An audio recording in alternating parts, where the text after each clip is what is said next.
శ్రీమాత్రే నమ. జయ గురు దత్తాత్రేయ నమ. ఈ వీడియోలో మనం వృశ్చిక రాశి వారికి జూలై నెల మాస ఫలితాలు తెలుసుకుందాం. మరి వృశ్చిక రాశి వారికి రాశ్యాధిపతి కుజుడు దశమ స్థానంలో దిగ్బలుడై ఉన్నాడు. అంటే దశమ స్థానం అనేది మన యొక్క కర్మస్థానం.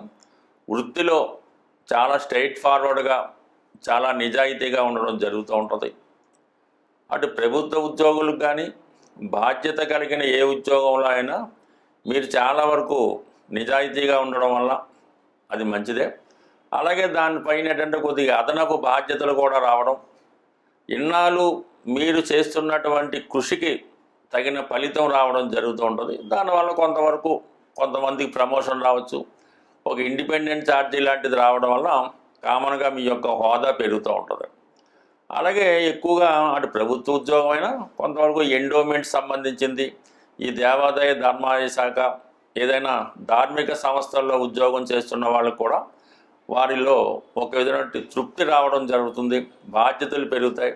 మీరు అనుకున్న విధంగా సేవాభావంతో అక్కడ వర్క్ చేయడానికి అనుకూలత ఏర్పడడం జరుగుతూ ఉంటుంది. అలాగే ఎవరైతే యూనిఫార్మ్ రిలేటెడ్ ఎక్సైజ్ పోలీస్ డిపార్ట్మెంట్లో ఉన్న వాళ్ళకి కూడా ఖచ్చితమైనటువంటి గుర్తింపు రావడం జరుగుతుంది. అయితే 4వ స్థానంలో రాహు, ఇది విద్యార్థులు చాలా కష్టపడి చదవలసి ఉంటుంది. ఎంత కష్టపడినప్పుడు కూడా అనుకున్న ఫలితాలు సాధించలేకపోతూ ఉంటారు. అలాగే ఏదో ఒక స్థిరాస్తి, అంటే మీరు దేని మీద అయితే బాగా అభిమానం పెంచుకుంటారో అవి ఏదో విధంగా దూరం అయ్యే అవకాశాలు ఉంటాయన్నమాట. అది ఒక వాహనం అవ్వచ్చు, ఒక గృహం అవ్వచ్చు, ఒక ఆస్తి అవ్వచ్చు. అది ఈ సమయంలో మీరు దాన్ని తప్పనిసరి పరిస్థితుల్లో విక్రయించడం, దాన్ని వేరే చోట కొనుక్కోవడం, ఈ విధంగా కొన్ని మార్పులు రావడం జరుగుతూ ఉంటుంది. అంటే ఏదన్నా ఒక చాలా వరకు ఈ వాహనాల వల్ల, ఈ గృహాల వల్ల కొన్ని ఇబ్బందులు ఎదుర్కోవడం జరుగుతూ ఉంటుంది. దానివల్ల ఏంటంటే అవి మీ దగ్గర ఉండడం కన్నా వాటిని వదిలివేసి వేరే కొత్తవి తీసుకోవడం అయితే మంచిది. సో అలాగే ఇది అనుకూలత ఏర్పడుతుంది. 5వ స్థానంలో శని భగవానుడు, ఈ స్పెక్యులేషను షేర్ మార్కెట్ జోలికి వెళ్లకుండా ఉంటే మంచిది. అలాగే మీకు బాగా అత్యంత ఆత్మీయులైన వారు ఏదో కారణం వల్ల దూరం అవుతారు. వివాహ విషయంలో ఒక నిర్ణయానికి రాలేకపోతుంటారు.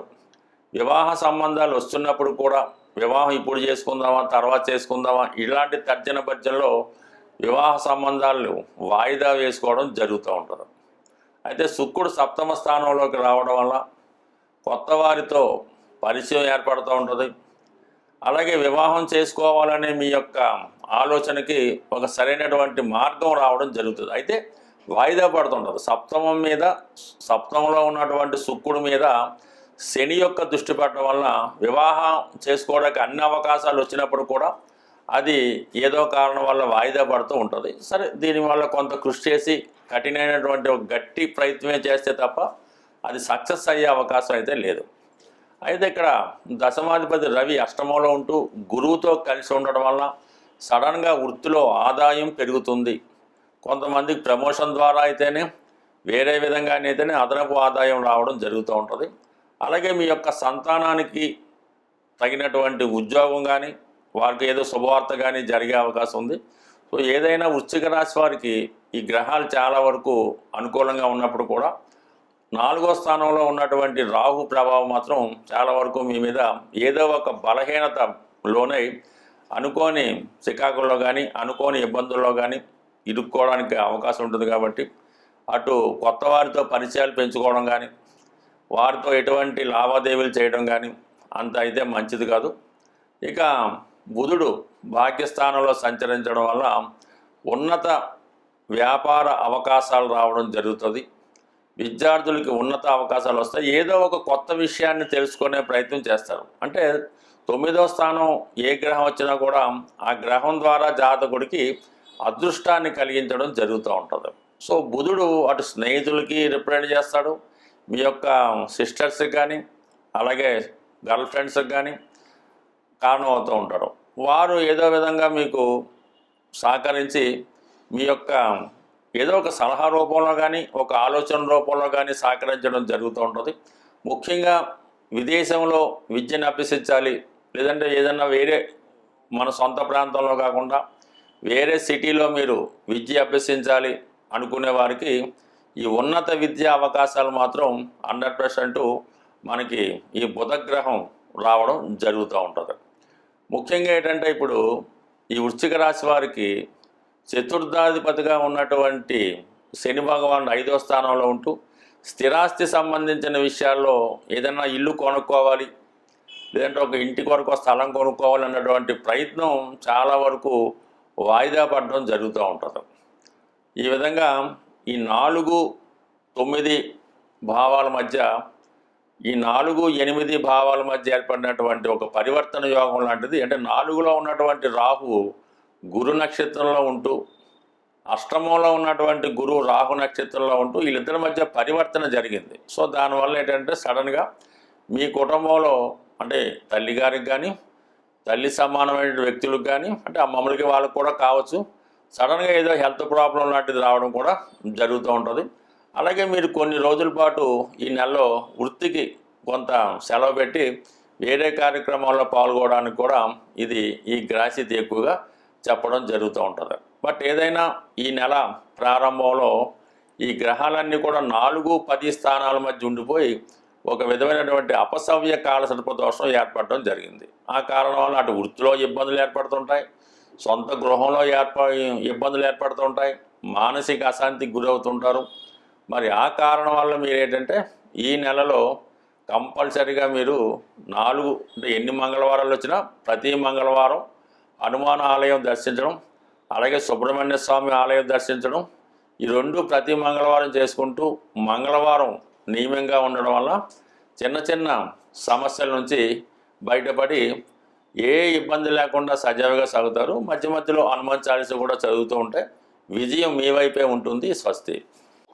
జ్యోతిష శాస్త్ర ప్రకారం జాతకుడికి గోచారరీత్యా అయినా దశారూపంలో అయినా గ్రహాలు పెట్టే ఇబ్బందులు కష్టాల నుంచి ఎదుర్కోవాలంటే గురుబలం తప్పనిసరిగా ఉండవలసి ఉంటుంది.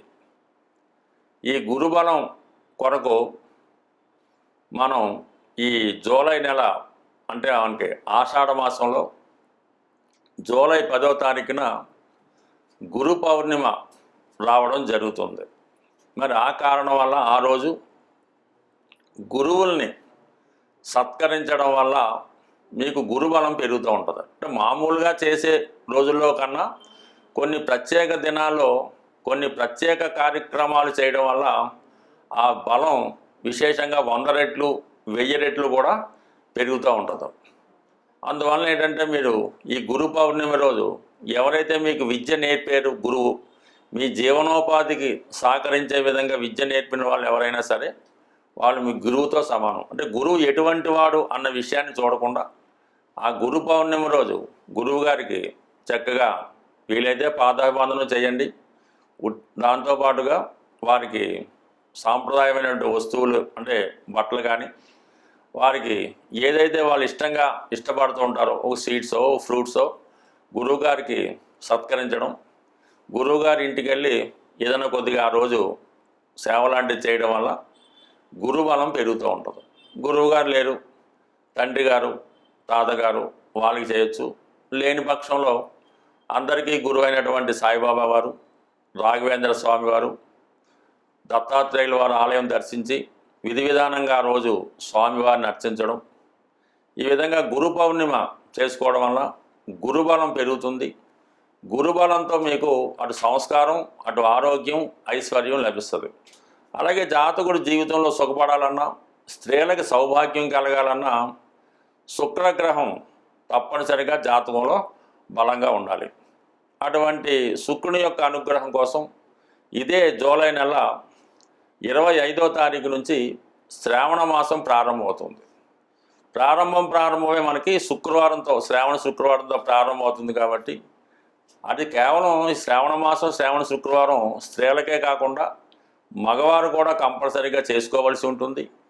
ఆ రోజు కంపల్సరీగా ప్రతి శ్రావణ మాసంలో వచ్చే ప్రతి శుక్రవారం విధి విధానంగా నియమంగా ఉంటూ లక్ష్మీ అమ్మవారి ఆలయంలో అమ్మవారికి సౌభాగ్య వస్తువులు పెడుతూ సాధ్యమైనంత వరకు స్త్రీలకి, అంటే మీరు ఎవరైనా సరే స్త్రీలకి పేరంటం రూపంలో వాళ్ళకి తాంబూలం, దక్షిణ, వస్త్రాలు మీకు ఏది సమకూరితే అది సమకూర్చడం. ముఖ్యంగా ఈ శ్రావణ మాసంలో అక్క చెల్లెలకు, తల్లిగారికి, అత్తగారికి, అంటే ఎవరైతే మీ రక్త సంబంధిక బంధువులు ఉన్నారో మీ శక్తి కొలది వారిని సత్కరించడం వల్ల, వారి ఆశీస్సులు పొందడం వల్ల వివాహపరమైన సమస్యలు సాల్వ్ అవుతాయి, మాంగళ్య బలం పెరుగుతూ ఉంటుంది, ఆర్థిక పరంగా అనుకూలంగా ఉంటుంది. అంటే ఒకే నెలలో అటు శుక్రబలం పెంచుకోవడానికి, అటు గురుబలం పెంచుకోవడానికి అవకాశం రావడం జరిగింది. ఈ రెండు మనకి శుక్రబలం, గురుబలం పెరిగితే సమస్త గ్రహాలు కూడా అనుకూలంగా ఉంటాయి. కాబట్టి ఖచ్చితంగా శ్రావణ మాసం అంతా కూడా అమ్మవారికి ఇష్టంగా ఉంటుంది. కాబట్టి ఏదో ఒక అమ్మవారి ఆలయ దర్శించడం. ఇప్పుడు ఆషాఢ మాసం అంతా కూడా అమ్మవార్లకి, శ్రావణ మాసం అంతా కూడా లక్ష్మీ అమ్మవారి, విష్ణుమూర్తి దర్శించడం. ఈ విధంగా ఏ నెలలో ఆ దైవాన్ని పూజించుకోవడం వల్ల గ్రహాలు మనకి శాంతించి మనకు అనుకూలంగా మారుతూ మనలో కూడా ఒక శక్తి ప్రవేశించి విజయావకాశాలు రావడం జరుగుతూ ఉంటుంది. స్వస్తి.